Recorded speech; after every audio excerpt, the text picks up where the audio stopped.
Koreya Respublikasının prezidenti Yoon Suk Yeol'un Merkezi Aziya, yani Türkmenistan, Kazakistan ve Özbekistan devletlerine devlet safarı başlandı. Bu safar Koreya Respublikası ve Merkezi Aziya devletlerine kazılıp alınan bahaylıkların hem de beyleki mühim pudokların hizmettaşlığını geneltmeye mümkünçülük verir.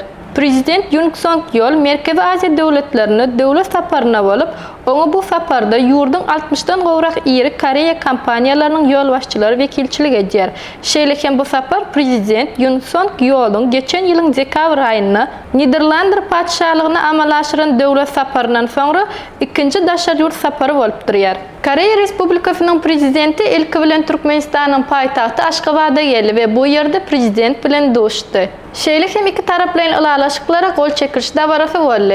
Mehribanlar, eğer de bu haberden doğru haberli olmak isteseniz, Atavatan Türkmenistan Halkara Jurnal'ın atavatanturkmenistan.com saytından okuyup bilirsiniz.